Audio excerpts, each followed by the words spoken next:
ನಮಸ್ಕಾರ ಸ್ನೇಹಿತರೆ. ಮಾರ್ಚ್ 3ರಂದು ಸಂಭವಿಸುವ ಚಂದ್ರಗ್ರಹಣ ನಿಮ್ಮ ರಾಶಿಗೆ ಏನು ಪರಿಣಾಮ ತರುತ್ತದೆ ಗೊತ್ತಾ? ಕೆಲವರಿಗೆ ಅದೃಷ್ಟದ ಸಮಯ, ಕೆಲವರಿಗೆ ಜಾಗ್ರತೆಯ ಅಗತ್ಯ. ಈ ವಿಡಿಯೋವನ್ನು ಕೊನೆಯವರೆಗೂ ನೋಡಿ. ಚಂದ್ರಗ್ರಹಣದ ಮಹತ್ವ. ಚಂದ್ರಗ್ರಹಣ ಮನಸ್ಸು, ಭಾವನೆ ಮತ್ತು ಕುಟುಂಬ ಸಂಬಂಧಗಳ ಮೇಲೆ ಹೆಚ್ಚು ಪರಿಣಾಮ ಬೀರುತ್ತದೆ. ಈ ಸಮಯದಲ್ಲಿ ತಾಳ್ಮೆ, ಶಾಂತಿ ಮತ್ತು ಸರಿಯಾದ ನಿರ್ಧಾರ ತುಂಬಾ ಮುಖ್ಯ. ಹಣಕಾಸು ಹಾಗೂ ಉದ್ಯೋಗದಲ್ಲಿ ಕೆಲವು ಬದಲಾವಣೆಗಳು ಕಾಣಬಹುದು.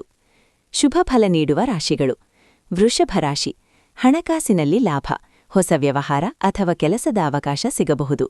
ಕರ್ಕಾಟಕ ರಾಶಿ, ಕುಟುಂಬದಲ್ಲಿ ಸಂತೋಷ, ಮನಸ್ಸಿಗೆ ಶಾಂತಿ, ಹಳೆಯ ಸಮಸ್ಯೆಗಳಿಗೆ ಪರಿಹಾರ. ಮೀನರಾಶಿ, ಉದ್ಯೋಗದಲ್ಲಿ ಬೆಳವಣಿಗೆ, ಹೊಸ ಯೋಜನೆ ಆರಂಭಿಸಲು ಉತ್ತಮ ಸಮಯ. ಈ ರಾಶಿಗಳಿಗೆ ಈ ಚಂದ್ರಗ್ರಹಣ ಒಳ್ಳೆಯ ಫಲ ನೀಡುವ ಸಾಧ್ಯತೆ ಹೆಚ್ಚು.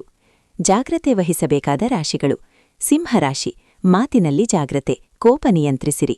ವೃಶ್ಚಿಕ ರಾಶಿ, ಅನಾವಶ್ಯಕ ಖರ್ಚು ತಪ್ಪಿಸಿ. ಇತರ ರಾಶಿಯವರು ಸಹ ಶಾಂತವಾಗಿ ನಡೆದುಕೊಳ್ಳಬೇಕು. ಏನು ಮಾಡಬೇಕು? ಪ್ರಾರ್ಥನೆ ಮಾಡಿ, ದಾನ ಮಾಡಿ, ಜಗಳ ತಪ್ಪಿಸಿ, ಶಾಂತ ಮನಸ್ಸಿನಿಂದ ಇರಿರಿ. ಔಟ್ರೋ. ನಿಮ್ಮ ರಾಶಿ ಯಾವುದು? ಕಮೆಂಟ್ ಮಾಡಿ. ವಿಡಿಯೋ ಇಷ್ಟವಾದರೆ ಲೈಕ್ ಮಾಡಿ.